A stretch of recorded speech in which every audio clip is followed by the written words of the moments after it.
Hey! You are listening to the Grumpy Guy BJJ Podcast. Hey, what's up, guys? Got to take care of a few things before we jump into this week's episode. First, our Ramping Isometrics for BJJ program. It is a 12-week program, all laid out for you. It's going to help you build strength and cardio in the fastest, safest, and most convenient way possible. This is how James and I have been training for the past year, and we love it. So we put this program together so you can just follow along, and we are certain you will see and feel the benefits that we do. It's only $15. Just go to grumpyguybjj.com, click the drop-down menu in the upper right-hand corner, and you'll find it. Next, R3. This is our K2 D3 supplement. It is a combination of those two vitamins, D3 and K2. These are two vitamins that James and I have been taking for a long time that really help us recover from hard training sessions.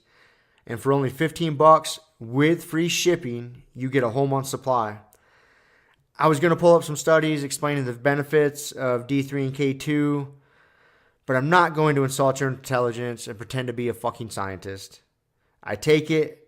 It helps me recover. That's it. So for $15, check it out. And last but certainly not least, we have partnered up with Jiu-Jitsu.com. They have a ton of awesome BJJ instructionals, and they have hooked us up with a discount code for our listeners. It's Grumpy10. So what you got to do is you go to Jiu-Jitsu.com, which is DIGITSU.com.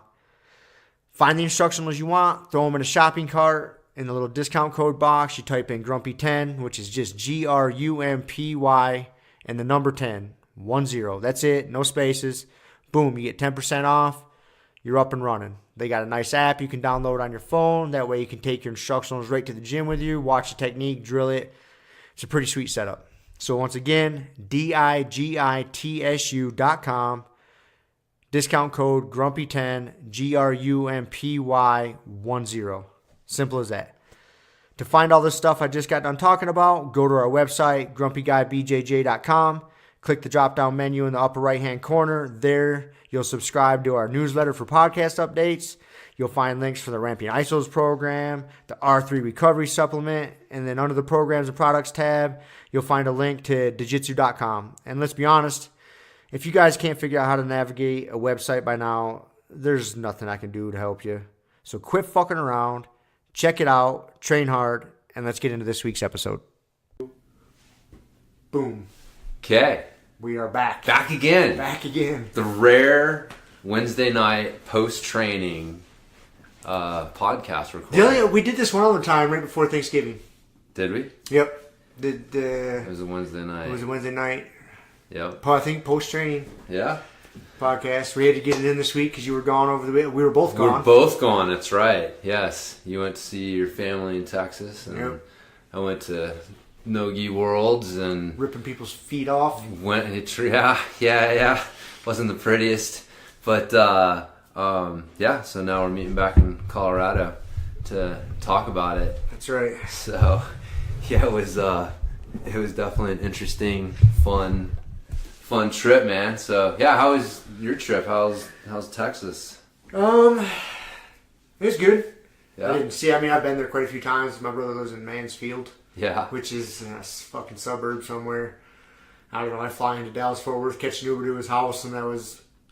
Well, we didn't really go anywhere. We stayed in his little town. I was just there to see the fam, you know. Yeah. See my little nephews, and my mom flew out from Michigan, so I got to see my mom. How's the weather? Any warmer there? Man, the first couple days I was there, it was kind of windy and chilly, man. Like really, yeah. 45 degrees, kind of just not nice. But then the last day I was there. Yeah, the sun came on. It was kind of nice, like 50s, you know. But still, nothing fantastic. Nothing that's gonna make me want to move to Texas anytime too soon. No, especially that area, which I know all too well. That's like, Dallas is. I was born in Ardmore, Oklahoma, so it's right between Oklahoma City and Dallas. So a little, like maybe an hour or less over the Oklahoma border. So. Yeah, I know that area of the country pretty well. And then, I lived in Tyler, which is 2 hours east of Dallas. So that was between Dallas and Louisiana border. So, yeah, spent an inordinate amount of time of my life in that area of the country. Yeah. I can see the draw to want to live there, man. Like the cost of living is cheap. It's cheap. You can get a nice fucking house. Yeah. You know, way cheaper than what you can get here in Colorado for sure. Yeah. But you gotta live in goddamn Texas. Gotta live in Texas. That's the problem. Yeah, it's a lifestyle thing. Yeah. I remember when I lived in Hawaii, they call it the paradise tax. It's like, man, you're paying more for everything when you live here. It's like, it's fucking paradise. It's like there's a tax on paradise, motherfucker. So if you don't want to pay the paradise tax, the cost of living can definitely be cheaper.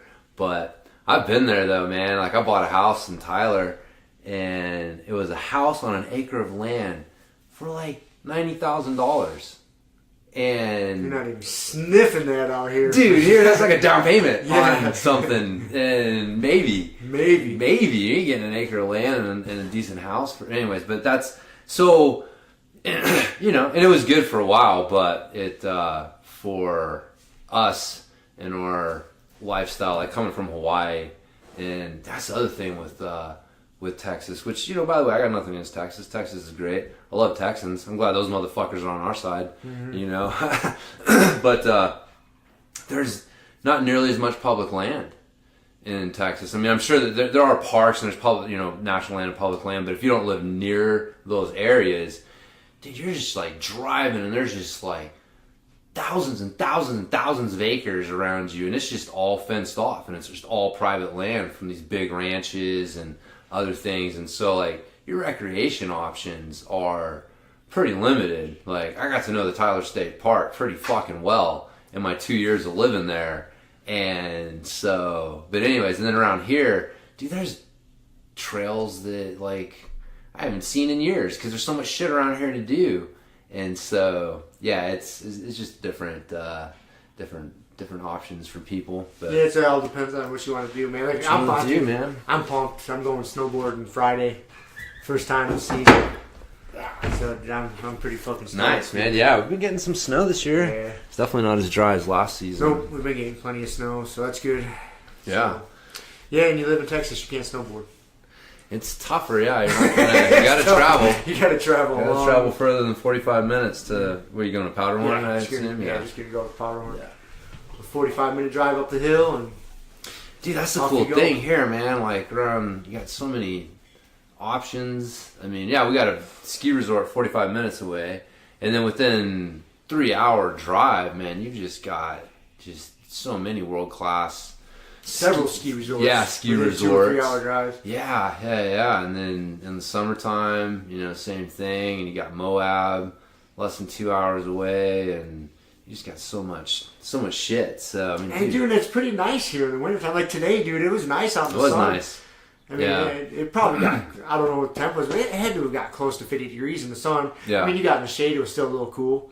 But man, the sun was out. Yeah, it's not bad. That's not bad. You got like 1 out of every 5 winters that are like, you get the inversion going. There'll be some shitty days, don't worry. No, I know. There's some winters where I'm just like, dude, I gotta move.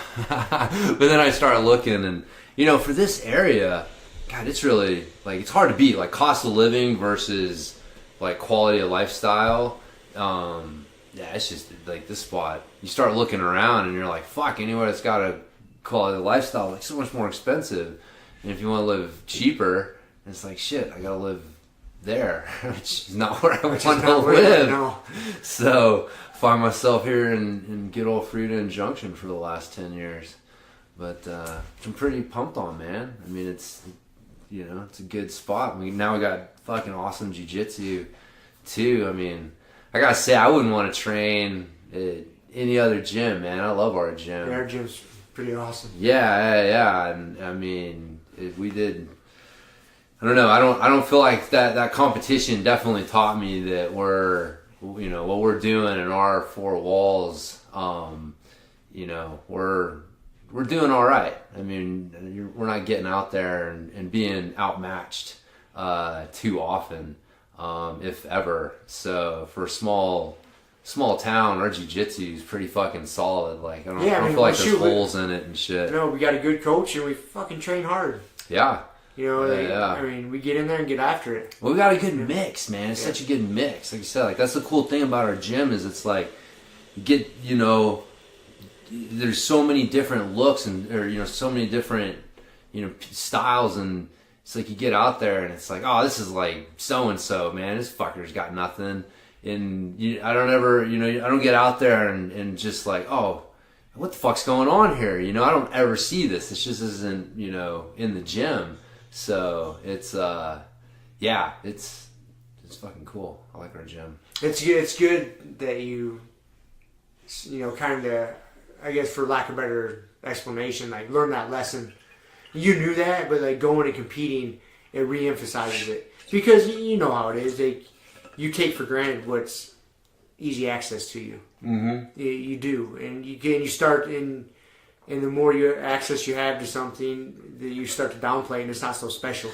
Yeah. And so you don't realize that what we have is a pretty special little thing, man. And for anybody listening, like, yeah, if you got a good jiu-jitsu school to train at, a lot of good training partners, you can't discount that. No. There's a lot of places out there that don't have that. Yeah. And there is. Because it's not just a matter of bodies, which is important, different body types and skill sets, but the vibe too, it's huge. Yeah. And then, you go into a lot of gyms and it's not like that. I mean, there is a lot of good jiu-jitsu gyms that are just like that, but there's also a lot that aren't. Yeah. And so you take it for granted. Yeah. But venturing out and seeing other shit makes you realize, like, all right, we're on the right track. Our ship's missing the iceberg. It's still on the right course. Yeah, man. Yeah. No. Yeah, that was definitely a big takeaway from me from this tournament, was like, we're doing good, man. It's so I'm fucking pumped to come back and train even harder, because that's the cool thing. I've said it a bunch of times, like with jiu-jitsu, it's it's an individual sport. It's not like basketball or football where there's teammates out there that you can lean on or kind of hide behind. It is mano a mano. It is you and what you bring to the table versus someone else, and there's nowhere to hide. But you can't bring anything to the table without coaches and training partners. Nope. You have to have good coaches and good training partners to build the tool set that you need to do that. And so, I realized that, like, there was, because, I went 1-1 and there was like a picture the IBJJF, posted of, me getting my hand raised. And I had this epiphany. I was like, man, because I remember the moment, and it's a moment. Like, getting your hand raised, there's a moment. And there's like so much that goes into that, but it's like, man, that can't happen without good teammates and coaches. Like, it's just not gonna happen. So it's like that moment was as much about like the people that weren't there and all the shit that they've done for me as it was for me. It was like, I just wanted to be able to reflect back everything that I've gotten from you guys, and luckily I was able to win one of my matches. But that was I don't know, I just had this epiphany, man. I was like looking at it that night, probably a couple beers in, and I was like, man, that's fucking cool. Like, I remember that moment. Like, those moments, they're pretty rare. They're very fleeting. They're very fleeting. And when you sit back and really think about all the effort that went into getting you to that one fucking moment. Yeah, to get your hand raised over somebody who is fucking just as game, trying just as hard as you were. Yeah. Like, so much sweat and blood, maybe some tears and sacrifice and frustration and joy. Like, there's so much time went in just into that fucking 2 seconds. Yeah. At the end, when you get it's a little mind-boggling when you think about it. Yeah. It is. It's humbling. And then you think about all the time your training partner sacrificed to show up and train with you, and maybe they didn't want to, or it's that. Yeah, it's a little overwhelming sometimes when you really start thinking about it. Yeah, there's a lot of intersecting things at that one moment that makes jiu-jitsu like so fucking cool. So yeah, it was interesting. Like, I kind of came away with a different like perspective of competing and stuff in general. So it felt good though. It did, man. Yeah, I felt good. I felt really good. physically felt good. The second match I didn't, I lost What happened some the second points. match? I didn't really ask you about the second match. So second match, so I guess so the first match, I guess I'll back up a little bit. I ran into Rolly before earlier in the day, and he's like, "So what's your game plan?" Which is funny because, dude, I was a little nervous. It was weird because before Masters Worlds, my last competition, like I knew what I was gonna do. I was gonna fucking pull guard in a single leg action sweep and fucking ankle lock the guy. Like I had the vision it was gonna happen, but NoGi, it's a little more chaotic without grips. You can't. It's a little bit faster paced. A little bit faster paced, and it's a little tougher for me to dictate that. And so I wasn't quite sure, and so I was like, what am I gonna do? And I was a little stressed, and like earlier that day, I just come to the conclusion. It was like, and listen to that David Goggins. I'm reading his book. It's funny, man. Like I love that shit. It's like it's definitely helping me out like on some levels, because I was like, you know what, man? The only thing that I can control is my effort. Like if I go out there and I fucking wring my soul, like how he puts it, just wring your soul 100%. You leave nothing left. You just wring it out. That's all you can do. That's all you can control. You can't control the outcome. So I was like, that's it. I'm gonna go out there and I'm like, no matter what happens, I'm just gonna keep chanting to myself, "You can't hurt both teams, you motherfucker," and just keep going and go and go and go. And whatever happens, happens. So he's like, "What's your plan?" And I'm like, "I'm gonna go hard." And which is funny, it sounds cliche, but like I kind of meant it. Like that was my plan. And he was like, "Okay, well, if you want like something a little more technical, then go hard. Here's what I would suggest." And I was like, "All right, what do you suggest?" And he's like, "Well, I'd go out and I'd get 2 hands on one of their hands and sit there for a second and get a feel for what they want to do, and if they want to pull guard, let them pull guard, and then grab their ankle and just fucking sit back and take it home." He's like, "Old men don't like you fucking with their feet, man. Like they don't want to deal with that." So he's like, "Just snatch it and go home and get it." I was like, "All right." And he's like, "And if not, then pull guard, and sweep them." And it was basically like, freaking go for their feet. Like that was his thing. And so it was funny. Kevin's there, and I'm like, so basically everything I've been working on for the last year, you're telling me, "Yeah, fuck that shit. Go back to what you've been doing." Kevin's like laughing. He's like, "Yeah, in competition, dude, you gotta like go back to your A game. Like there's a strategy to it, and that's a fucking strategy." But I was laughing at the irony of it, because I've been like working so hard over the last year from getting away from ankle. Yeah, all right, I'm going for this bad boy. And now they're like, "Go, that's your strategy." So I was like, "All right, let's do it." So yeah, I got out there with the first guy. I could just tell he wanted to pull guard. So I was like, "All right," it went exactly like Rolly said, man. So he sat back, and I grabbed his ankle, and it was good because I used my experience from the last competition, because I fucked up at Masters Worlds because I got a good ankle lock on old boy, but when I felt his foot pop, I let off. And, and then I kind of didn't finish it off, and I was like, man, this motherfucker, I got his ankle, I started going for it, I'm going for it. Did you have a pretty good grip right away, or did you have to readjust? It was not my best grip. I'm going to put it that way. My grip was not what won the day for me. It was a decent grip, but it wasn't like the toes in the armpit, bad. And so he pulled guard, and I did some little bullshit to make him like defend a guard pass, so he'd throw his leg up, and I just sat back and I just started going for it. He tried to pop my foot off. I went belly down, and he came back, and we ended up in a dueling ankle lock situation. And I brought my other foot out, put it on his chest, and I was just like, I felt his foot pop, and I just kept cranking. I was like, I'm gonna break this motherfucker's leg. It was funny, man. It was like a different state of mind for sure. Because I thought about it, like, man, what am I going to do? And, can I really just, snap some dude's foot off? And when you're thinking about it, not in competition, you're like, I don't know. But when you're in the competition, especially after you've lost once before, I was like, this motherfucker needs to know better. He needs a tap. So, yeah, I was just, cranking as hard as I could. The ramping isometrics came into play.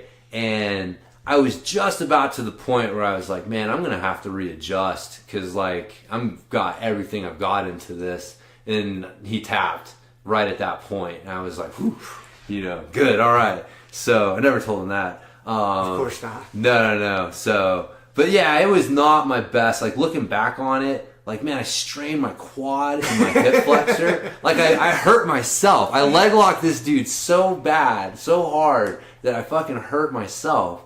And so, but what I realized is I was fucking squatting the ankle lock, man. It's just such bullshit. Like, I was extending my legs instead of bridging into it and, like, pulling my butt in and hipping in to it as I was doing it.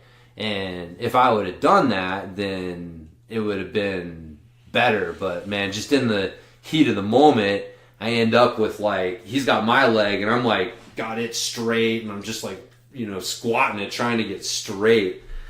So it wasn't my proudest moment as a leg locker. I'll be totally honest with you. You got the tap. I got the tap. I did, man. But it was definitely more fucking, He-Man effort, horsepower than technique.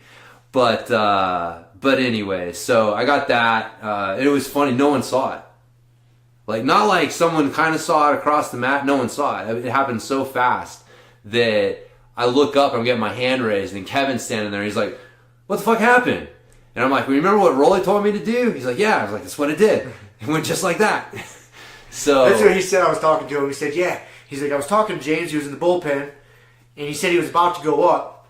And he's like, I told him I was going to go over here and look at something. I'd be right back. He's like, I came back, and he was getting his hand raised already. Yeah. He's like, shit. It was under 30 seconds. So, I mean, yeah, it was one of those, just like, bam. And so anyways, that was the first match. And then the second match ended up in the bullpen forever. Like, because one of the other guys in my division didn't show up, and they were giving him forever. Like, still like one of the quarterfinals. And then they had to do a semifinal, and because I was already in the final with that one win. And so I must have sat in that fucking bullpen for like 30 plus minutes before the next match. And so anyways, I saw the next guy go, and he wrestled my the other guy, and by the end of it, he was out wrestling him. He was out there kind of like juking and jiving, like you could tell like he was fucking super comfortable. And the other dude looked broken, and like he just realized like I can't do anything against this guy. This guy's fucking got my number. So I was like, fuck, man. I was hoping he was gonna try to pull guard so I could just like smash or grab his foot, but he's not. He's gonna want to stand up. So I went out, and I remember your advice. Your advice saved the day with the head control and like not getting centered, but trying to get to a side and getting an angle on him. Because I went right out, man. And I went to his whatever, my right, his left, whatever. And I could tell that was the side he wanted to come to try to set shit up. And it just cut him off, and he couldn't do shit. And all of a sudden I realized, like, man, this guy's like, he's not like getting aggressive. Like, I'm kind of shutting him down, but I couldn't do anything with it. So I was like, fuck it, full guard. And I'm trying to remember, man, like I almost got him a single leg X, and he fucking twirled out. He's doing the fucking nanny boo boo defense. You can't heel hook me sort of thing. And so stood up, went back to it, pull guard again, and I forget, he kind of started to like come around, passing my guard. I didn't quite get past, but he started getting under, like to get me into a head and arm, but I had my arm up.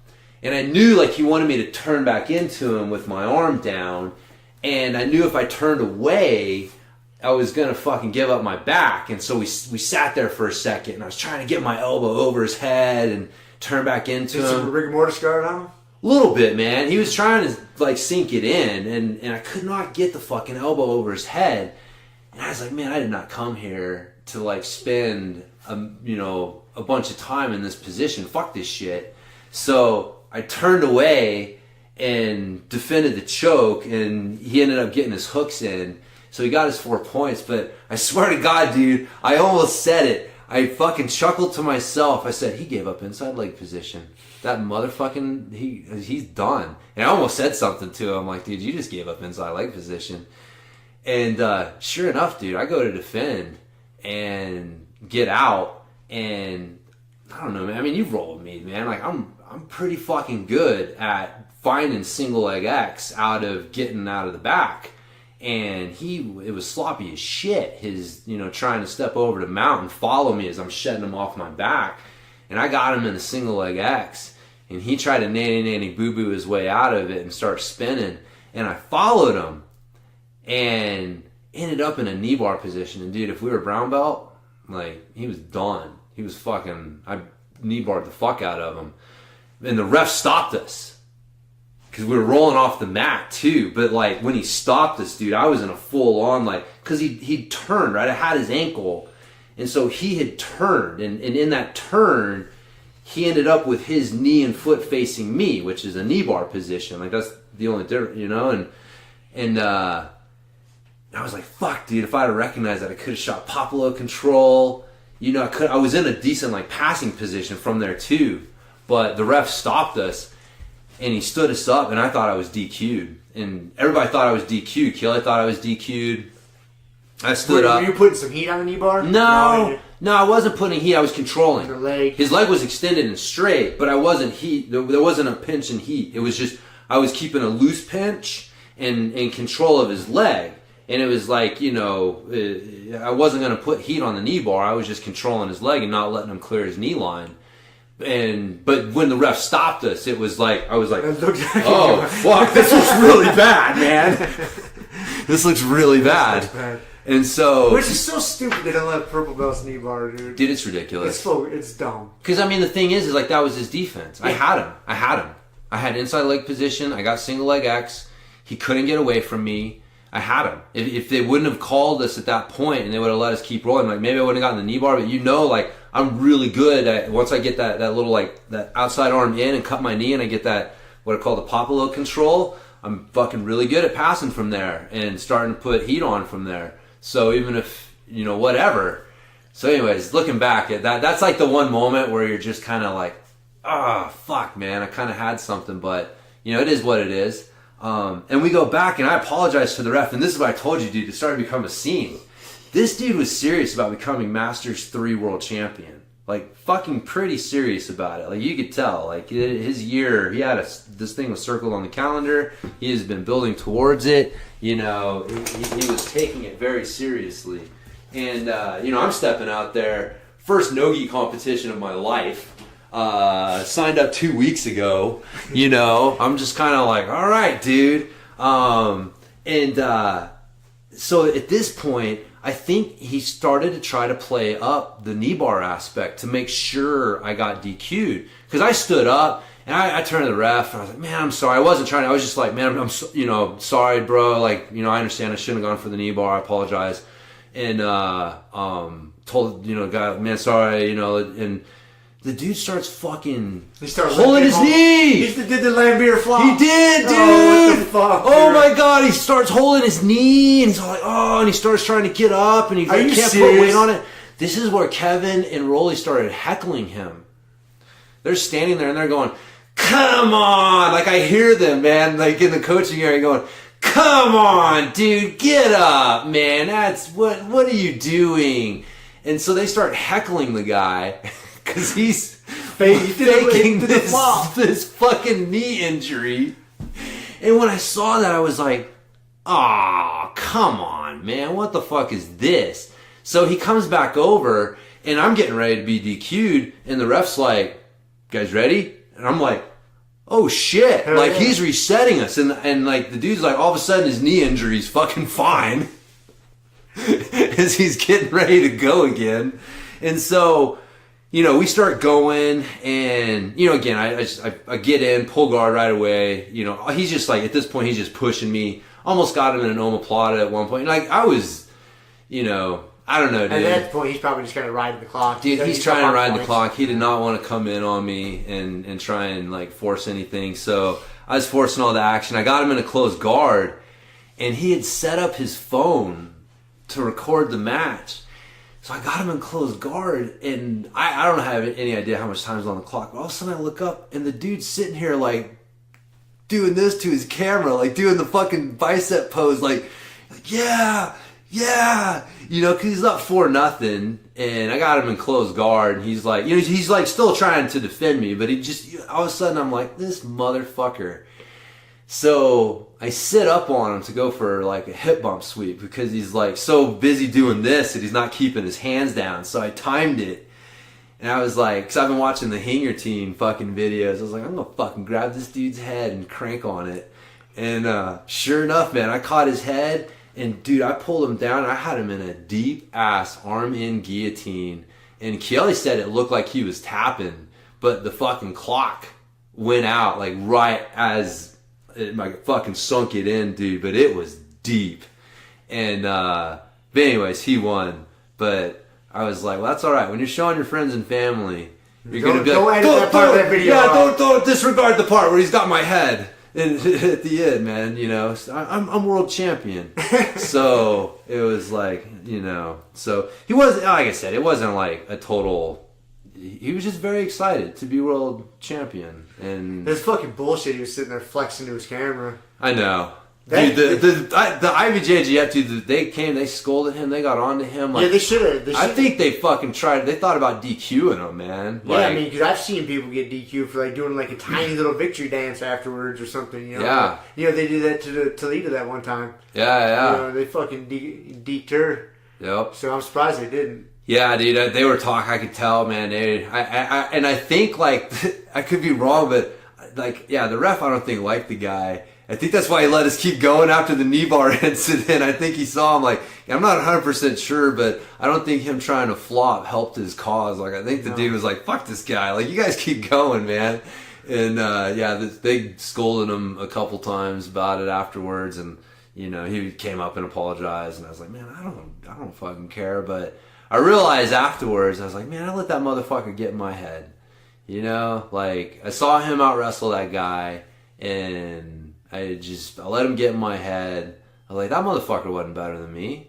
Like, if he was at our gym or I was at his gym and, we were in an open mat and, we rolled a handful of times, like, I fucking bet I'd come out on top more often than not. Like, if we weren't playing IBJJF rules and all that shit. So, maybe not. I don't know. People play the game, but it was good, man. Like I said, that it was a good experience as far as like, all right, I lost, but I didn't get outclassed. Like, I easily could have beaten that guy, and like that says something about, because this guy's like from a freaking I think it was, what is it? I don't know, some Gracie school in LA or whatever. So it's not a freaking small school with it's legit fucking school. And so yeah, we got some tiny little school here in Colorado, and it's like, man, yeah, we got good fucking training partners. Yeah, we got good shit. We're doing good things. Kelly almost ripped the arm off some poor girl. Kimura, her, she did the Puolani pull, man. Did you see the match? Yeah. Girl shot a double, sprawled, had double overhooks, and then pull guard. And so from my perspective in the bullpen, I thought she had her head, and I thought she was going for an arm in guillotine. But it, it worked out in the end. And she won. She won. That's right. It was such an unusual move that it opened up the Kimura from half guard, and so yeah. But that was another one. It was funny, like, because she had to get stubborn on it. Like, competition is definitely different than rolling, open mat or in the gym. A lot of times, she had the grip, and she was trying to rip it out. And she kind of lost her grip on it, but the girl didn't adjust at all. Like, she didn't do anything to, like, oh fuck, I got out of this, like, I need to move. She just sat there. And so Rolly and Kevin started yelling at her, like, go for it again. And so she just grabbed it again and just started wrenching on it again and was able to pull it out. But, yeah, 99 times out of 100, I'm probably not going to do that to one of my training partners. Yeah, I mean, competition's different. It's everybody signed the waiver and showed up. They know the rules. Yeah. And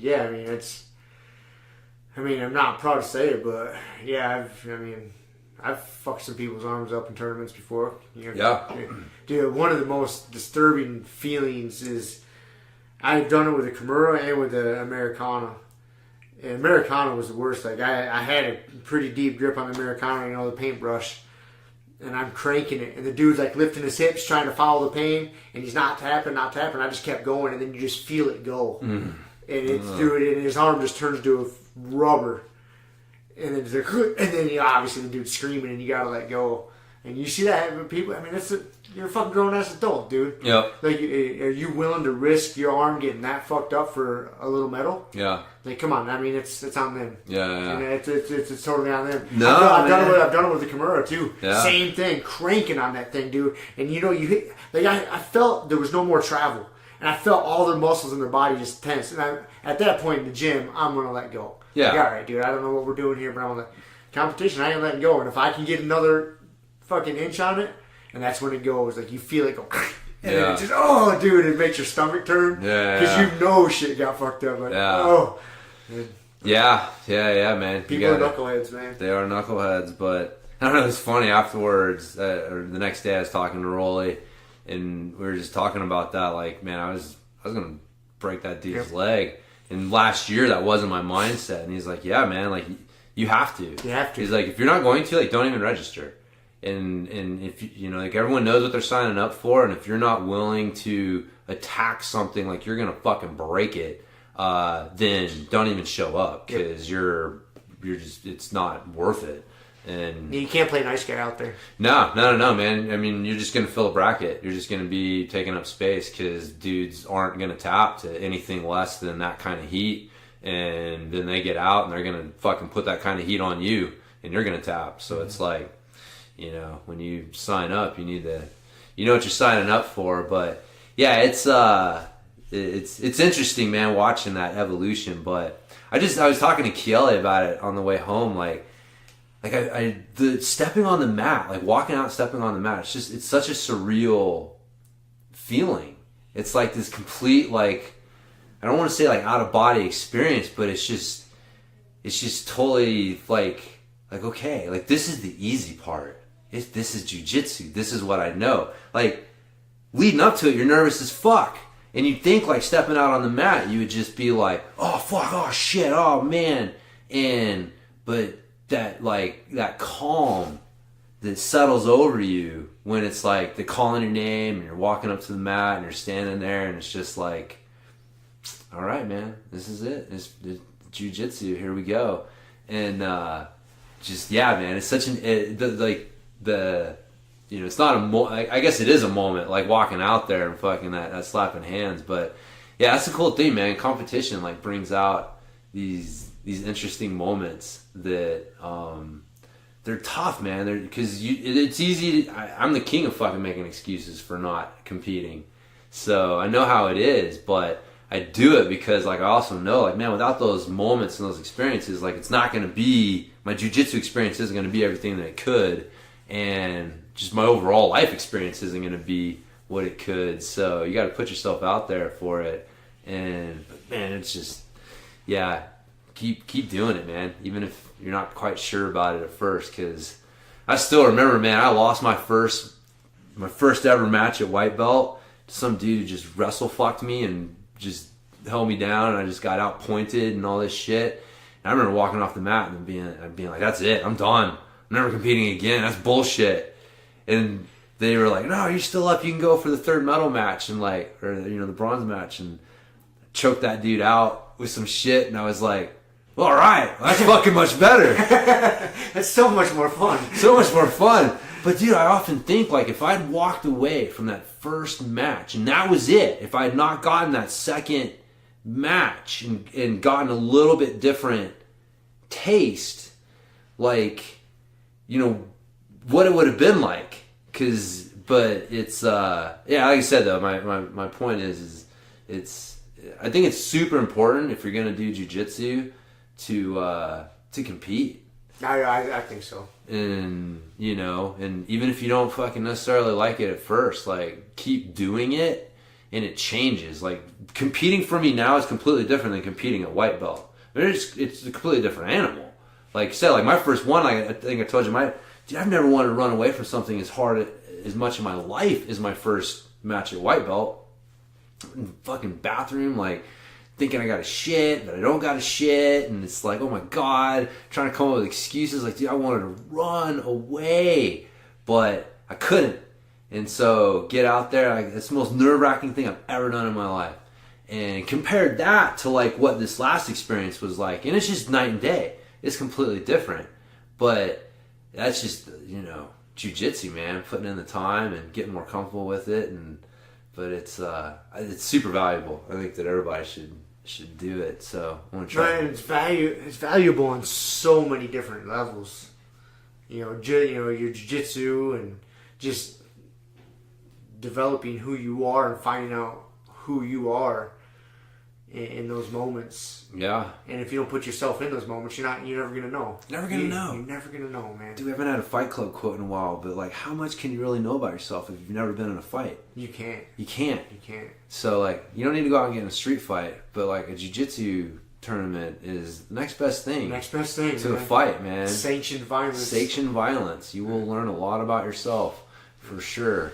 But it's and then you realize too that the actual competition, I mean, it's tough, but just showing up is the fucking real tough part. That's the hardest part. The training leading up to it's tough, you know, is the going to practice, you know, when you're tired and you don't want to, you know, when you get out of work and you don't want to, you know, you always have reasons to, like, oh, I already trained enough this week.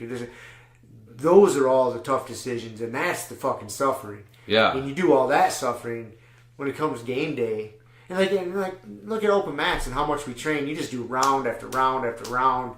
You don't fucking do that many rounds in a tournament. No. You do one round, and then you got fucking 10 minutes. I remember thinking that, dude. You do one round, like, yeah. We do. This is way easier than an open mat. Way easier than open mat with all the fucking killers we got. Yeah. Like, we do, you know, however long a match we're doing, 5 to 10 minute round, and we get a minute break, another 5 minute match, another minute break, another 5 minute match. Like, boom, you do that for an hour straight. Yeah. You know, just way more physically demanding. Way more, yeah. Than a tournament is. Yeah. And no. so, and you forget that. Yeah. You think you're gonna walk out there, it's gonna be the hardest fucking thing. Like, no, dude. And then you gotta remember you're in a weight class too, so you're going against somebody that's pretty goddamn close to your size. Right. You're not going against one of your training partners that outweighs you about 30 fucking pounds and who's a gorilla when you're 6 rounds in and you're tired as shit. You know, it's way easier. Yeah. Yeah. No, it is, man. But it's, the hard part's showing up, man. Showing up, man. Hard part's showing up. Putting in the work and showing up. And if you've done that, then like stepping on the mat, like I said, like that's why I think it was so calm. It was like, all right, man, like I know I've put in the work. I know I've freaking worked hard. I know I've got good training partners and had good advice and good coaching. And so it's like, well, this is the easy part, man. Like slapping hands, and I know this shit. This is jiu-jitsu. Like that's easy. So yeah, it was fun though, man. Overall, it was good comp, and George and Chris did good. Freaking dude, Big Chris, he was out there wrestling, and he just looked so happy. Just out there. That's his happy place. Dude. Yeah, man. You put him on the mat and competing, like that's where he belongs. Yeah. He was looking good. Dude, it was a big bracket. It was gonna be like 5 matches to get to be in the finals. So he made it to 4. So he made it to the bronze medal round. But yeah, he was looking good, and saw good old Gordon Ryan walking around. Sent you a picture. The motherfucker shows up on day 1 in a cape and crown, dude. I haven't got a chance to dig into it. I guess there was some sort of controversy with him and Cyborg. Yeah. What the fuck happened? Oh, it wasn't really. It was just Cyborg was, he was giving him some aggressive collar ties. So I was watching it. It was definitely getting aggressive. I mean, you and I have eaten fucking harder cross bases from Kevin before. I mean, so it wasn't that bad. It was jiu-jitsu. Yeah, it wasn't combat jiu-jitsu. It was jiu-jitsu. It was rough. It was rough. It was right there where you're like, was that a punch? Yeah, okay, no, it wasn't a punch. So Cyborg was doing that. Cyborg was, he was on top, and it was just, he was trying to like come in to get his collar tie and grab his head, and it was just a fucking swat. And he just, I've seen videos of it. Like we made decisions based on our experience at other venues. And so I don't know if you've been to the venue they do the NoGi Worlds out in Anaheim. I haven't been there. Dude, it's fucking sweet. It's a really nice venue. And it's got like raised seating all the way around. So every other IBJJF I've been to has been just it's in a fucking convention hall. You can't see shit. Can't see shit, dude. There's like, so I'm thinking like, there's all these good matches that are going to happen, but I'm not going to be able to see anything, So we weren't too concerned about it. And then we showed up to the venue and we're like, oh, wait a minute, this is sweet. So we made sure we caught some matches on the second day. We got to see Gordon with that in his first match. He had some poor guy, 47-0, and then armbarred him.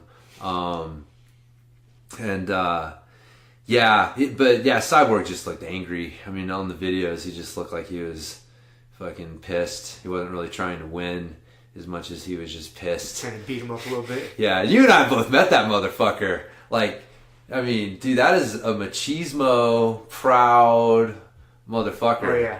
And he... that loss he suffered to Gordon Ryan there a while back is not sitting well with him. No. Especially when Gordon's talking shit. Yeah, he's not happy about that. No, not at all. I don't know if winning was exactly... Did he win? No, he lost. He got disqualified. Oh, he got disqualified? Yeah, he racked up, I think it was like 4 penalties. Plus penalties. For what? For the swats? Yeah, for the swats, man. He got warned for him. I got to go watch it. I got to go just log in. Swatting him. Log into my Flow Grappling and watch it. Yeah, Gordon's just kind of smiling at one point. Because he realizes, like, he's like Connor. He realized, like, oh, man, I mind fucked you. Yeah. Like, you're blowing yourself to pieces. I just get to sit here and smile and watch you fucking deteriorate to my mind games. And, and then Cyborg's sitting there watching him smile, going like, So, but yeah, that was the, that was the deal. I guess too, man, reading on like one of the jiu-jitsu rumor sites, like, what is it, Half Gracie, like, fucking hip tossed and kicked the shit out of one of the Almeida brothers or something. Like some fucking Gracie Jiu-Jitsu territory battle in San Francisco gone awry. There's been that battle going on. Yeah. Health Gracie, I mean, that's where, because Kurt Osiander was at the Health Gracie school for a long time, and like some fucking GB joker came in and was like turning it into a GB place or something. I didn't get all the inside scoop, so yeah, I don't know. Yeah, so they got into a scrap, huh? Dude. Apparently, yeah. Like I said, it's on the Reddit. I do the BJJ Eastern Europe. I don't know why those fucking Russians got their they got good little stories and shit, but apparently, and it's been confirmed. I mean, he basically walked up and they were fucking exchanging some words and hip tossed his ass and kicked him in the face and came back and slapped him like in front of everyone, man. Like. It wasn't some altercation out on the side. It was like on the floor where like people could see. And well, it's pretty common knowledge in the jiu-jitsu world that Health Gracie is just one of those motherfuckers that you do not want to piss off. Yeah. I mean, any of the Gracies is probably going to put a beating on you. But he's one of the short-tempered, just mean motherfuckers. Yeah. He's just, shit ain't just flying. He's not just going to let shit go. No. Yeah. So that was the other big incident, I guess. But Gordon Ryan's marching around in his cape and crown, and his freaking fitness model girlfriend leading the way was it was an interesting sight. So I wish I would have went just for that. Damn it. I couldn't, because Kelly's like, there was one point, I mean, we passed him a couple times, and there was one point where we were walking outside, and we were away from the venue a little bit, and he came walking out of the door, and he was like walked right by me, and there was no one else around, and she was like, oh, you didn't want to get a picture? I'm like, I love that dude. I cannot feed into his shit. I am sorry. Like, I can't feed into it. So, yeah. But anyways, say what you will, man. He brought a bunch of attention and eyeballs to that competition. And he fucking delivered, man. He got double gold. So, he did. His jiu-jitsu's good, dude. Yeah. I mean, he's obnoxious and he's selling that stupid fitness DVD that we had an whole episode fucking ripping on. Right. You know, but he's got good, solid jiu-jitsu, man. Yeah. Like, no, he's good. His He's basics maddeningly are good. I mean, yeah, he doesn't. Like, and even his game is why I like it so much. Like, it's not. Yeah, he's a physical specimen. He's jacked. He's big. He's strong. He's a young, athletic kid. But his game, he doesn't need that for his game. It's kind of like Roger Gracie jiu-jitsu. Like, yeah, it's you know what I mean. He's not tricking you. No, it's not tricks. It's not fucking parlor tricks. It's just good, so solid. Good, solid. You can't stop it, man. And you know what he's doing. He's still fucking you up with it. Yep. That's why you gotta respect it, man. He's got a fucking super hard guard to pass. He's got solid guard passing. He's got fucking, back attacks and the legs and all the shit. Yeah, he's got well-rounded jiu-jitsu, man. Like I said, I like him. I like his jiu-jitsu. You can't deny his jiu-jitsu, man. I respect him as a jiu-jitsu artist, but yeah, his antics are just they're funny. They're funny, man. I know. They're funny. I'm glad. Like, I don't want him to be. I don't wish that everyone was plain and boring. You know, like, do I think they're a little much sometimes? Yeah, but I'm fucking pumped he's out there doing it. Like, because the thing is, I will say, like, we need to enjoy this motherfucker while he's around. Because, like everyone else, he's got his eyes set on MMA. That's where the money's at. That's where the money's at. So, like, he's not going to be around entertaining us and drawing eyeballs and attention like he is now forever. And so, say what you will, like, enjoy him while he's here, man. Because there's going to be a time where we're going to be like, God damn, wish somebody was more excited. Where's the next Gordon Ryan, man? We need a shit talker. So, but anyways, yeah, so that was and I saw Jamie Canuto, and he's fucking all over the ramping ISOs, bro. Is he? He is. Yeah, when he saw me, he's like, hey, coach, and I was like, coach, looking over my shoulder, like, who the fuck are you talking to?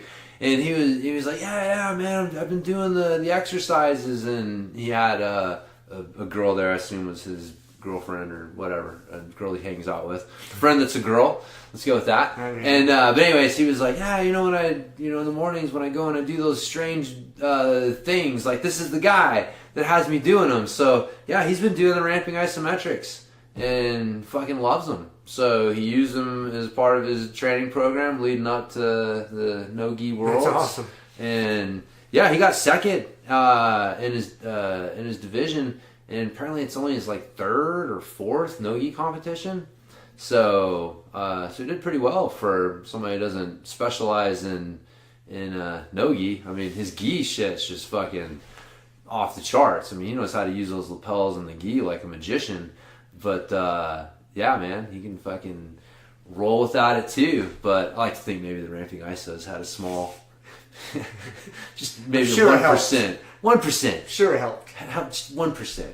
But no, I thought that was a good kind of testimonial feedback. 'Cause I never heard from him after he left, and I sent him the program. So he never, responded with any questions or saying he was doing it or whatever. So I was pretty pumped to find out he's been doing it. He's like, yeah, I'm getting back on him. He's like, I'm taking a couple weeks off just to focus on training, but he's like, I'm gonna get back on him and blah blah blah. So yeah, cool. He's all about the ramping isometrics, cool. Man. Yeah, it is cool. That is fucking super Somebody cool. at that high level. Yeah. But I mean, they fucking work. They work, and they don't beat your body up. No. I really think that's why a lot of jiu-jitsu guys, because it's pretty common in the jiu-jitsu world that a lot of guys don't like to do strength and conditioning because jiu-jitsu's rough, man. It beats your body up. And then if you're going and beating yourself up doing a bunch of goddamn CrossFit workouts or something, like, yeah, you're taxing the fuck out of yourself, dude. And then your chances of getting injured are so much higher. So I think that's why it kind of got poo-pooed for a while. That it just a lot of guys, and it's still to this day, a lot of guys don't. And then that's why the ramping isos are so good, dude. It's because you're getting some good strength training in, and you're not beating the fuck out of yourself, man. All right. Here's the deal. Gordon Ryan, go back to this motherfucker. Like, here's what I like about this guy. He trains like a bodybuilder. All right, so like really, what does that say, right? Because according to the functional training doctrine, training like a bodybuilder makes you slow and clumsy and blah, blah, blah. So we must train functionally because we'll make you a better athlete. So according to the traditional logic, Gordon Ryan should be suffering from training like a bodybuilder. I don't think he is. Like, he's obviously doing extremely well with what he's doing. So it's like what are we doing?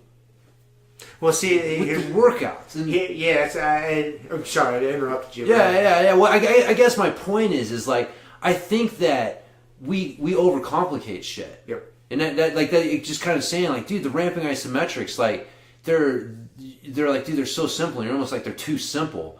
But it's like, dude, we're overcomplicating this. Like, functional training on some level has sold people on creating a better jiu-jitsu player in the gym. You're not creating a better jiu-jitsu player in the gym. It's not fucking happening.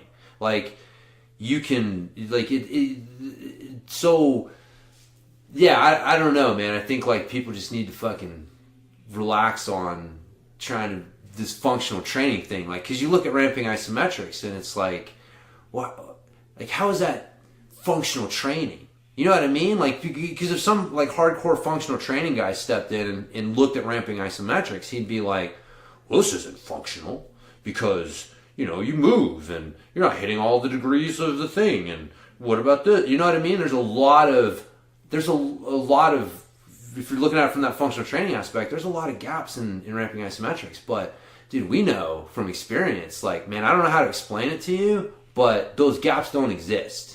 Like, when you pair ramping isometrics with hard jiu-jitsu training, really good shit happens. Yeah, because your quote-unquote functional training is jiu-jitsu. Right. And then your training, when you're not doing jiu-jitsu, your training in the gym is, you know, preparing and armoring yourself, you know, so you don't get fucked up doing jiu-jitsu. Yeah. So you don't, you know, people talk about functional training. Well, all the positions and ranges of motion and places we got to find strength and, you know, in and when you're wrestling, that's all super functional. That's our functional training. And then you can't recreate that in the gym. You don't need to recreate it in the gym because you're getting plenty of it. Right. You don't need to recreate exactly. it. Exactly. That's where I think a lot of people get it twisted is. But, you know, if they don't, so I can see. I mean, I see where that fucking doctrine comes from, that dogma comes from. Is if you don't have an activity that is functional, so to speak, and all you're doing is working out. If you're not working out for something, if you're just working out to work out, now you're hitting the nail on the head. That's what the problem is. That's the problem. That's where the fucking problem is. Yes. So that's where the functional bodybuilding wasn't the problem. No, it was just. It was that nobody did anything but bodybuilding. That's right. That's all they were doing was bodybuilding. So then these other people came along and like, oh, you know, kettlebells and this functional training. Well, it helped make people who only work out for the sake of working out more functional. Yeah, not quite as single-dimensional. But if you have an activity that's taking you through all these ranges of motion and quote-unquote functional shit, yes, yeah, then you're training like bodybuilding and jiu-jitsu. I mean, it's not the worst combination in the world. No, you don't get more functional training than jiu-jitsu. No.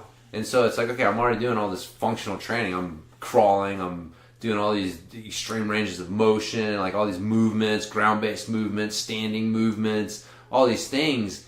So it's like, I don't need my fucking workout. I can train like a bodybuilder to put on some muscle.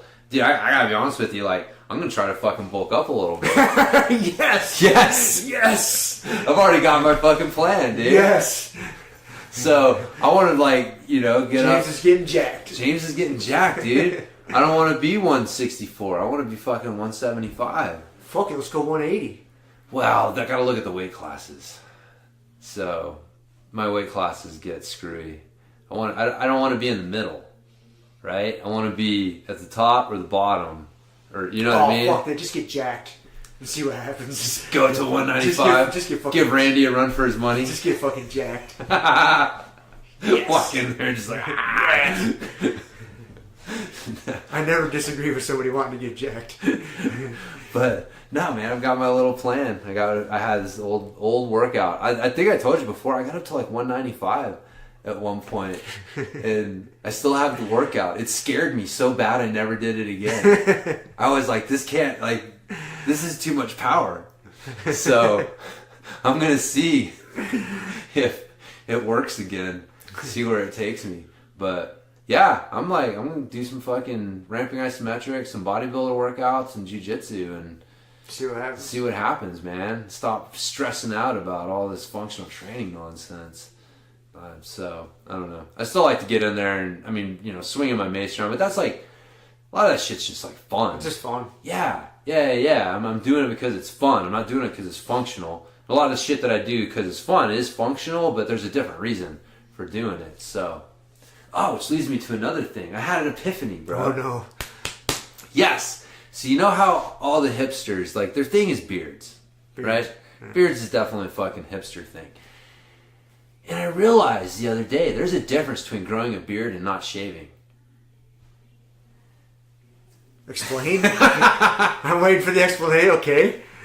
I need some more explanation here. Well, see, because I don't shave. And I don't shave because I don't have to. I'm not growing a fucking beard.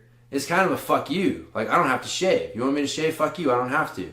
Right? Like, my lifestyle and the shit that I built for myself allows me to, like, walk around with a scruffy-ass face most of the day. And so, I just don't shave. Now, people grow beards. It's part of who they are. Like, I have a beard. You know? My beard is who I am. So, Kiele told me, like, well, you're not a hipster. You're a fuck youster. Fuck youster. So, like, that's what my non-shaving, I'm not a hipster with this fucking not shaving. I'm a fuck youster. Like, you think I should shave? No, fuck you. Like, I'm not going to shave.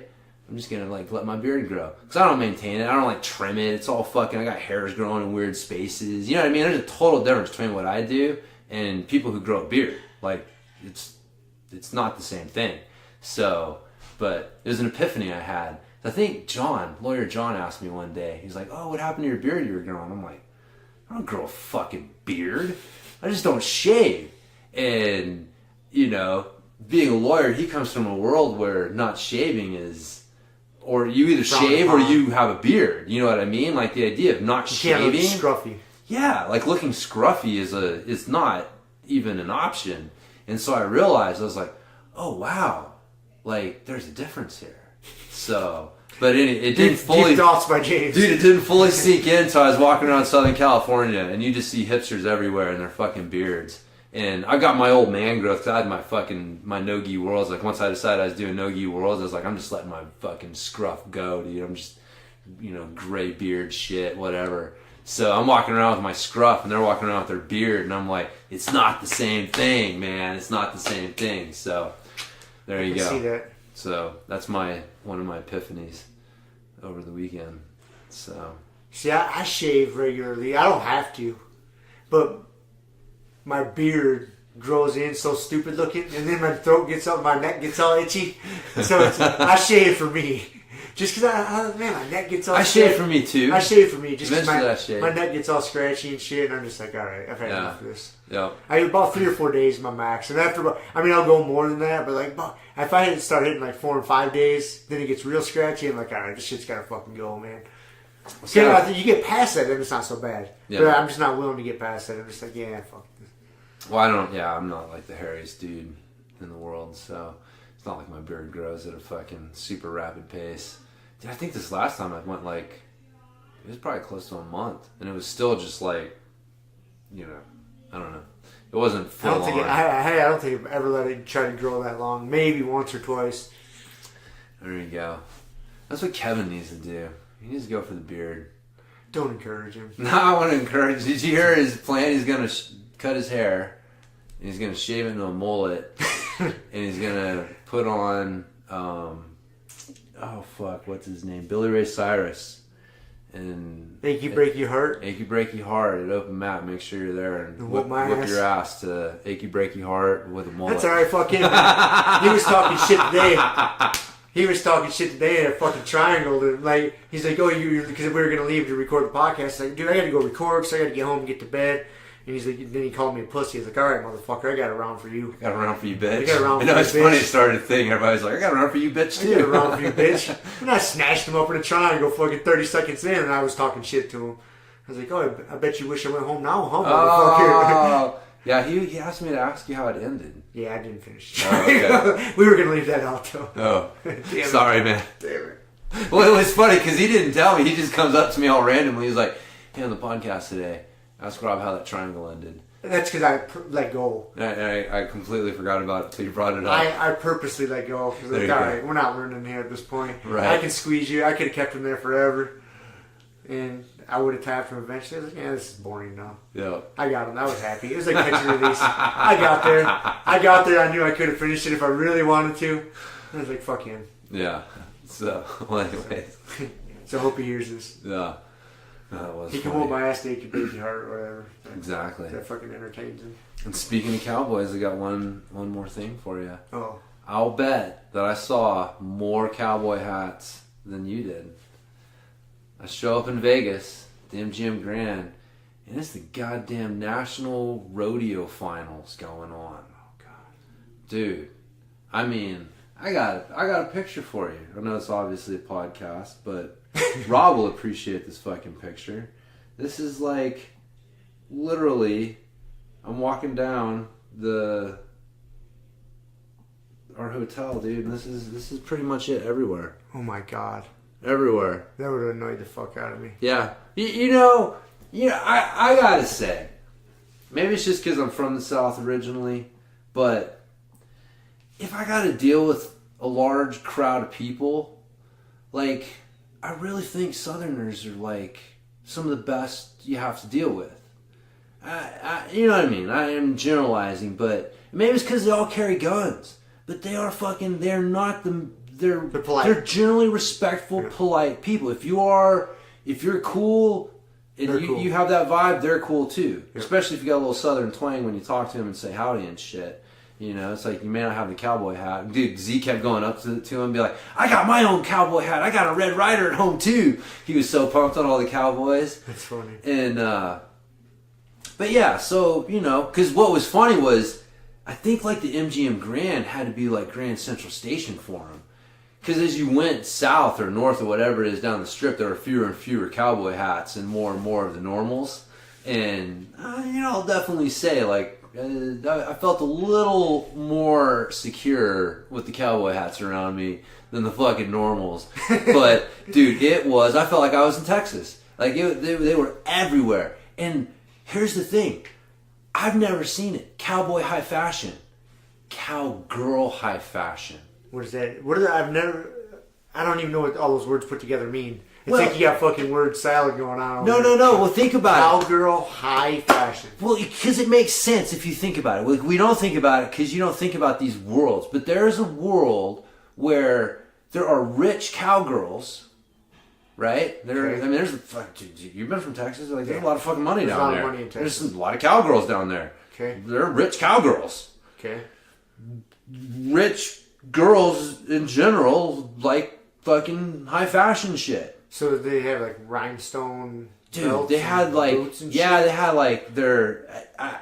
Listen, I can't describe it necessarily. I'm just letting you know. It exists. There's cowgirl high fashion. There's cowboy high fashion. The cowgirl high fashion was definitely. It sounds like a magazine or something they subscribe to. I'm sure there is. Cowgirl high fashion. We're walking around and we're like, where do these fucking people live? Like, where do you wear this shit?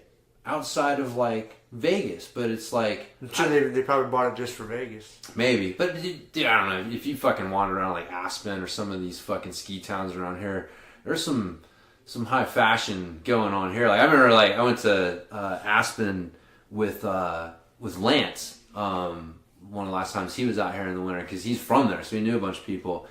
And dude, you hang out in Aspen and you realize like, oh, fur never went out of style. Oh, no. No. The rich people just got tired of wearing it around everybody else because they don't want to hear about it. But when they're around each other, they wear it. Their fur's fucking in, man. Like, holy shit, yeah. Like, yeah, it's weird. You hang out in Aspen long enough, the people that you see in Dumb and Dumber, you know, those rich people in Aspen, like, those people really fucking exist. They really exist. They're there. Yeah. They didn't make that shit up. No. Those people are fucking there. Dude, there's another level. Oh, yeah. That, like, we're just not even, like, yeah. It's, every once in a while we can, like, catch a glance or sniff it. But, like, yeah. But that's what we were getting a glimpse of, like, okay, you know, the cowgirls at this level, what do they wear? And, you know, they have these, it was, like I said, I'm not going to try and describe it, but I'm sure, if you want to look it up, cowgirl high fashion, I'm sure is a thing. But it was interesting, man. It was a peek into another world that I never knew existed, which always fascinates me. There's all sorts of so many worlds out there. Different little worlds going on there. Yeah, people like fighting their little hierarchy battles, and they like this whole little thing going on, and we don't even know that they exist. Well, and we think like our world that we live in, this jiu-jitsu world, really is so normal to us, but it's not. No, like I just fairly recently, I got sucked into the conversation of like, because if I'm usually pretty good about not getting roped into the conversation about like fucking what jiu-jitsu is if it's somebody that's uninitiated completely, like like if their idea of fighting or martial arts is what they see in the movies, or you know, some of these people, they just get this idea in their head that there's these death blows, you know, and the guys in the Secret Service, they know how you can just hit somebody in a certain spot and just fucking kill them, you know, like people really think this, and you forget that, right? And I'm usually got a pretty good radar with this shit, and I can just avoid it. Somebody asks me what jiu-jitsu is, and I'm like, oh, dude, it's no big deal, it's just like wrestling. And then they'll ask them, I was like, literally, it's just like wrestling, man. That's all it is. And then I'll just leave it like that, and usually they pick up on the idea that I don't want to fucking talk about it, and I avoided the whole situation. But sometimes I fuck up. Sometimes I stumble. And I stumble into these conversations, and I can't fucking backpedal out fast enough. And it's so maddening. I get so fucking frustrated so quick. Because oh God, like just thinking about it fucking gets my blood pressure up. But you forget that our world is not the norm. No, it's not. We have our own little universe going on. No, dude. Yeah, dude. Anaheim was a pretty good example of that. You're walking around with all the fucking Disney people with their Mickey Mouse ears on, and they're intermingled with all the motherfuckers with their cauliflower ear and their like King's backpacks, and you know, just looking all fucking hard, and they're just, it's not the same world, man. The same. They do not occupy the same They do brain not. space. Totally different. Yeah, man. So yeah, and I guess last thing, I met Josh Hinger. Did you? Yeah, I did. He was That's only cool. I timed it right. You know, I could kind of tell when he was getting ready because he had 2 matches the first day, and so when he was done though, you kind of tell he was done like with his competition stuff, and he was there for the CBD, black belt CBD product stuff. So yeah, he was walking by, and I was like, all right, man, I gotta say hi. I don't know why I like that dude. He's just, something about him just freaking resonates with me. And of course, like his freaking Hinger team thing, man, that's like my go-to guillotine version. But so yeah, I stopped him. Super cool guy. Took a picture. You know, chatted for a few minutes, but yeah, I mean, that's again like cool thing with our sport. I mean, that guy is world champ, like just won like world champ, and it's like, you know, I'm basically hanging out in the athletes area with him. In the other sports, you don't get to do that. No, man. We get to talk to the Michael Jordan. Most of the time we get to train with the Michael Jordans of our sports. Right. Sport. Well, I saw Pimenta. Yeah. You know what I mean? I don't mean to brush over him. Right. Fucking, he won his division and you know, added another world championship to his thing. So, you know, again, we were starting from the beginning. You almost kind of take the things you're most familiar with for granted. And but yeah, I'm all excited to meet Josh Hinger, and it's like, yeah, well, I saw Pimenta too, and it's like, dude, that fucking Pimenta, man, the guy's fucking awesome.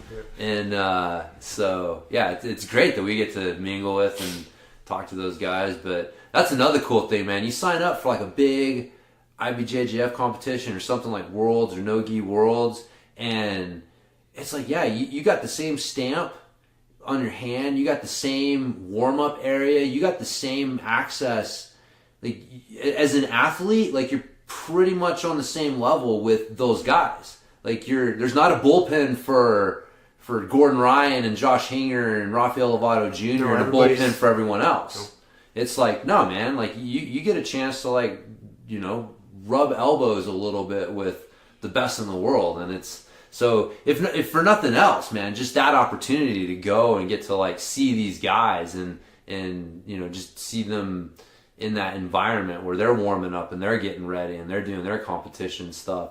It's cool. It's such a cool thing our fucking sport lets us do, and you don't see that everywhere. A lot of sports try and hide their superstars from everyone else, and we get to fucking mix it up. I mean, dude, that dude who went against Gordon Ryan, like, he was, you know, who's he?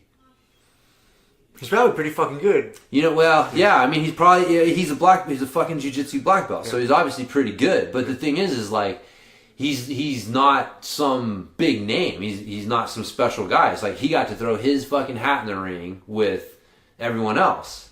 And so, yeah, it's cool, man. You get to go against and see these guys, and it's a good experience. So, encourage people to take advantage of it. You know, all this conversation ties in. I don't want to get into it too much, man. I don't want to wrap this shit up. Yeah. But I just finished Outliers by Malcolm Gladwell. Mm-hmm. Have you read that one? Yeah. I did it on an audiobook.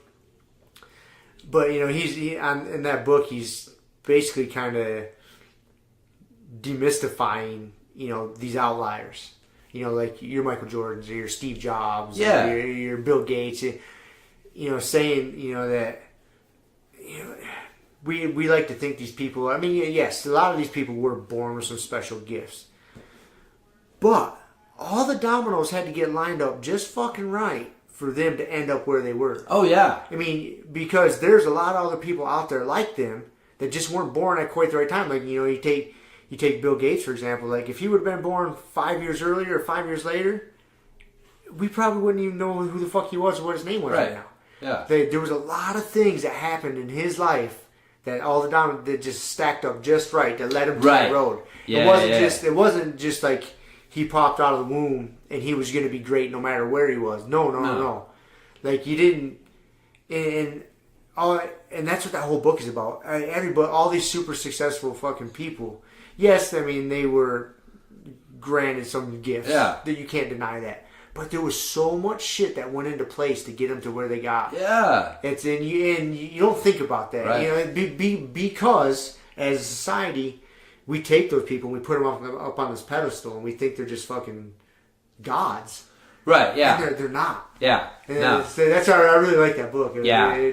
That's a big lesson, man. I mean, dude, look like fucking Ronnie Coleman, right? Like, if he never wandered into that gym and had that dude say, like, hey, man, like, give him a free membership. Come here and train for free. And, like, you know, if he wasn't a cop, which it was obviously a physically demanding job, it also allows a certain degree of, you know, it's not like working hardcore construction every day. So, I mean, there's like all these things, like his job kind of lined up, and he walks into this gym, and he's obviously got genetic gifts out the ass, and all these things line up. But yeah, it's such an important lesson, and that's also where, like, the guru thing, where people have to watch, because there's a lot of people out there who are outliers who don't realize they're outliers. Yep. And they're trying to sell you a system. There's no system to being an outlier. Like, you can't recreate being Michael Jordan. All the things that lined up to become Michael Jordan. You can't say, like, you know, here's how you become Michael Jordan. Here's the formula for it. It's like, it doesn't fucking work that way. You know, you can look at all these successful people and you can draw, like, common threads. You're like, all of them seem to do this. Okay, that's probably something I should try and emulate. But, yeah, the specifics that go into it, there's a lot that goes into it. So, yeah, keeping that in mind is, it's important for people, especially, like, that book came out before the social media age. Yep. But I think that it's super important in the social media age, because the outliers tend to shine the brightest on social media. And if you don't realize, like, dude, those people had all this shit line up for them. And, you know, the other thing too is, like, there's I forget one of the fucking stoic guys that I've read said something along the lines like you can't look at what people have achieved and be jealous of it if you weren't willing to do what they did to achieve it. And that's the other thing, man. You look like, we talked about the amount of sacrifice and work. Like, you can talk shit about Gordon Ryan, man. That dude puts in the fucking work. And if you're not willing to put in that work, then it's really hard to be jealous of all the shit that, and say, I want to be him. And it's like, no, you can't. It's like, I don't want to put in that work. And Sean Ray was talking about that with Ronnie Coleman. Like, I'm not jealous of Ronnie Coleman. I realized, I was not willing to put in that work, and I'm happy with that. I'm satisfied with that, But if you don't have that realization, then you can fuck yourself for sure. So I'm glad you got that out of it. See, that's something that I love that book, because, that was a big takeaway. That's good. Yeah, I finished that. I finished that David and Goliath, and then on audiobook was the Outliers, and I'm finishing Tipping Point. Yeah. That was good. Yeah, Tipping Point's really good as well. And once I finish that, though, I'm excited because I got David Goggins queued up next. The audiobook, audiobook. I bought that one on audiobook, so I want to listen to it. Nice. So I'm pumped for that. Yeah. And I got I'm just about finished with Social Elite. Okay. That's a good book. It's a really good book, Really good book. There's a lot of good things in it, but the one thing that really stuck with me was, and I don't know why I never thought about this situation like this before, but he broke it down to where he's talking about, okay, if you have a problem, there's two avenues you can go to solve a problem. You can either take a technical avenue, for lack of a better word, right, or a social avenue. Yes. For example, if I have to travel and I need somebody to take, my dog needs to be taken care of, I can either go like Doc from Back to the Future and set up an alarm clock and an automatic dog feeder and make sure the timer goes off, it dumps food in my dog bowl, and he's fed. So I could go this super complicated technical route, or I could just call a friend. Social route, call a friend or hire somebody to say, hey, come take care of my dog. Yeah. So, but every problem you face, you can do that. Yeah. There's a technical solution and there's a social solution. Right. I never thought about that before until he pointed that out in the book. I'm like, holy fuck. Yeah. That's really every fucking problem you have. Yeah. There's a social solution or a technical solution. Yeah. Just most of us are wired more to figure out the social solution. Yeah. And so it's really that it was a couple things. Like one, I also liked how he talked about the elephant versus baboon leadership. Mm-hmm. And I think it's funny, I think that's the missing thing with the hierarchies, like what Jordan Peterson, when he talks about hierarchies, again, I'm sure he's probably aware of this, and in my mind, it seems to be the missing element to that discussion, because hierarchies can be developed so basically, like elephants, their hierarchies are developed more on what's best for the group. They don't have like a single dominant person who exerts, dominance and power over everyone else. It's this kind of group thing, and the leaders are looking out for the group, and it's this kind of like, more generous leadership style. And then you have baboons, where you've got the baboon is at the top, and everyone underneath him, he is subject to him, and he gets the best of everything. He picks on everyone below him, and you got baboons who are right below him, and the baboons below them are getting picked on by them. And so everyone in the hierarchy is battling either the people above them or the people below them to try and maintain. It's a totally different hierarchy structure. And he was talking about how a lot of times hierarchy structures start out we want elephant leadership, but the problem is once people get into a leadership position, they tend to turn into baboons. And that's the hierarchy thing. It's like, okay, hierarchies aren't bad because elephants have a hierarchy, right? It's based on who's the most competent at this thing in this situation. Like the hunter-gatherers, who's most competent at hunting, who's most competent at creating tools, who's most competent at specific tasks. And so you form these hierarchies based on who's best in these specific situations, because overall that's what's best for the group. But versus where you've got things that you can hoard, like land or money, or this is where agriculture started to change things, because now people can control land and own it. And so now you start to turn into more of an elephant, or a baboon, where this is mine. and I'm going to do everything I can to maintain it and expand it, whether it's good for the group or not. And so that for me was really kind of eye-opening, because it's like, yeah, okay, that's the thing. We got to watch hierarchies turning into baboon hierarchies, not do away with hierarchies, you know. So I thought that was pretty interesting. And anyways, yeah, that was kind of my main thing. I remember there was something else. There's quite a few good points in that book. Dude, he's got a lot of fucking good points. But yeah, the hierarchy thing was a good one. But anyways, yeah, that was a good book. I'm glad you read it. I'm reading David Goggins one at the moment.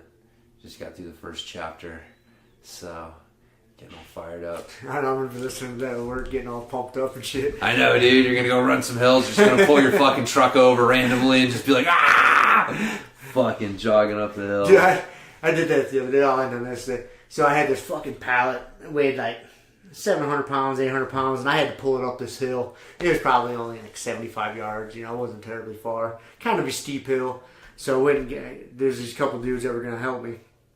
So I get going. I told them, I was like, because it's momentum, everything. Oh, yeah. I was like, I don't want to get this motherfucker going again. So I told them, I was like, hey, man, I'm going to get going, and I'm not stopping. I was like, you guys need to tell me where this thing is going, because I'm just going to, I hang on to this thing, I put my head down, and I just fucking keep moving my feet. And so I did, man. I just started ripping this fucking thing up the hill. And I'm like in a sprint pulling this thing. And I get to where it's got to go. I turn around. And these fucking assholes are fucking back at the bottom of the hill. They never even helped. They're like, the one guy was like, oh man, I'm kind of injured. I couldn't go that fast. He's like, but that was fucking pretty impressive. Yeah, these motherfuckers. He's like, I ain't never seen a FedEx guy do that. I was like, sign this thing, man. Get the fuck out of here. That's awesome, man. Fucking assholes. That's awesome. So, that's good. I remember my last point of the book. Technical solutions are usually sought after by social retards. Do you know what I mean? They are. That's what he was saying. Like I don't think he used the word retard. I think he used the word... They're not able to deal with neurotypical people. That was a word I picked up from the book I really liked. They can't deal with neurotypical. Yeah, maybe that was it. But it wasn't social retard. No. Because the reason I took offense to that, because I feel a lot of times I think, can I solve this without talking to anyone? Without talking to anyone. But I'm just saying those. But here's how our society at this moment. So you can't patent social solutions, right? Right. Like you can't patent a porter at an airport. You can patent wheels on a suitcase. Right. So our society is kind of slanted towards financially rewarding social retards. Because social retards are the ones, like they're the ones who don't want to deal with social solutions. Like they don't understand social solutions. They want to seek out technical solutions because they're kind of socially retarded. They don't deal well with people. Dude, look at Bill Gates and Steve Jobs and like Einstein. You know what I mean? Like there is a very consistent, every once in a while you'll have your very person who's good with technical solutions and has good social skills. But for the most part, most of the people who've come up with technical solutions tended to not be so socially adept, right? And so, they're not they're a little bit socially retarded in their ability to deal with people. So that's why they prefer finding technical solutions to everything. But you can patent technical solutions, so that allows you to accrue money.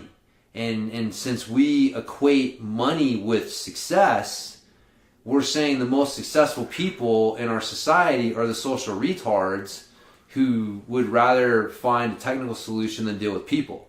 And so again, it's like I'm just saying, it's like when you wind it backwards, you realize like, that is kind of the message we're sending. Like we're trying to get women to emulate social retards. Is that really what we want? Is that really what we want? Is that really the pinnacle of success, is your inability to deal with other human beings, and so you have to seek technical solutions for these things? Is that really where we want to push most of society to head in that direction? Because it kind of seems to be like that's what we're saying. Like if you don't excel in science and engineering and in these fields that tend to appeal to particularly men, because again in the book he pointed out that men who excel at math aren't necessarily going to excel at other things. Women who excel at math tend to excel at everything. So they've got other options. And so we're basically saying these men who have no other options because of their social adeptness, who go into the science and engineering and computer fields because that appeals to them because of where they're at, we're basically trying to tell everyone this is where everyone in our society wants to go. You all want to emulate people like this. Is that really the best thing? Is that really what we want? You know? So I don't think it is. I think we're really fucking things up. I think we're fucking things up. So I'm glad those people are there, but I think telling everybody that they need to emulate those people and that's what success looks like is, you know, being a computer programmer pulling down, you know, $500,000 a year. And if you're not doing that and you're not working towards that, then, you know, you're just leaving shit on the table and you're not being all you could be. Oh, you're just going to be a mom, or, oh, you're just going to be a dad. You know, fuck, man. It's like, no, man. That's what the vast majority of humans are programmed to want to do. And there's a reason for that, because that's what's good for the species. That's what's good for society. It's not good that we're trying to drive people towards, you know, emulating people who don't want to be social. So, and you can see it in our society. Like, we don't know how to deal with people on a social level with technology, because technology is invented for the most part by people who aren't socially adept. So, I mean, who else would invent Facebook but some motherfucker who did not want to actually deal with people, right? And then you look at that guy and you're like, oh yeah, that's why, you know, because you're a weird dude. So I can see why you would want to deal with people on the computer, because in real life, you creep people the fuck out. Speaking of that, and then it really I know. So I never thought about this, but I heard this on a podcast. They were talking about what kids are doing nowadays. So is what's happening with these fucking high school kids nowadays, and they all got their phones and social media. Like, so if you're at a party and you see this cute girl across the room, you know, you might kind of know her from class or whatever, but you go over and talk to her. You might get shot down and embarrassed, or it might work out for you. Yeah. That was just how we did it. Yeah. Nowadays, these motherfuckers is what they do. So you see a cute girl across the room, is what they do is they'll get on their phone, get on social media, even though they're at the same house, same party, they'll send her a friend request, you know, or something on Facebook or whatever the fuck it is. And then if she accepts it, then you know it's okay to go over there and talk to her, because you're minimizing your chance of getting embarrassed or shot down. But if she ignores it, oh fuck it, well I'm not going to go over there. You know, like I heard they were talking about, I can't remember what podcast I was listening to, that was how they're fucking working this game nowadays. I'm like, you little fucking pussies. Man. I was like, you got to get shot down and embarrassed. Yeah. That's part of just growing up, man. That's part of it, dude. Part of it. It hurts, it stings, but you fucking move on, man. I know. But now they're using that tool to take that out. It's a shame. It is a shame. I heard man. that, but anyways, we'll self-correct. Humans will self-correct. Hope so. Yeah, I have confidence. So. Anyways, all right, man. let's wrap it up. You got work tomorrow. I do. I gotta get some dinner, and you gotta get some dinner. I gotta get some dinner. Go to bed. Snakey's looking for dinner. He always comes out, dude. I've not seen that guy since I got back. And you come over, and he is all over the place. Looking for his escape hatch. He is, man. He is. He's trying to get out of there, dude. He's like, I'm out of here. So. All right. Well, we'll fucking, I'll see you on Saturday. Yeah? Yep. If not Friday. You gonna get off early on Friday? Yep. Well, I'm gonna go snowboarding Friday. Oh, that's right. And then I'll train Friday night. Okay, cool. Unless I break my fucking leg snowboarding or something. Oh, yeah, let's knock on wood, man. So, should be good. I know, you'll be fine. Cool. So, all right, man. See you. Yep. Thank you for listening to the Grumpy Guy BJJ Podcast. Thank you all for listening. You can find us on Podbean, Apple Podcasts, Spotify, and wherever else you listen to podcasts. Please make sure to subscribe and leave us a review. It really does help and will allow us to keep putting out episodes. If you have any questions, comments, or ideas, hit us up at grumpyguybjj@gmail.com. Also, go to our website, grumpyguybjj.com, and get signed up for podcast updates and get our free BJJ Improvement Starter Kit. That's it for now, so get on the mat, train hard, and talk to you all next week. With a permanent rep, a hermit now, boom. Doggy, stool, foggy, cool, got a froggy, outside Molly dude. Melvin, Colin, Daisy, do hanging by the lace of their shoes. No trace of the tools, shaped into race, fuck the rules. Snooze, you lose. One eye always open, at times two. No clue, but soon a brief monsoon might give you a view to choose. Stay tuned, include, won't conclude. To the end is near, beware there's consequences for what you do. To me, demon, a devil of many levels. I keep on beating for several of them rebels. Me, myself, and I. Me, myself, and I.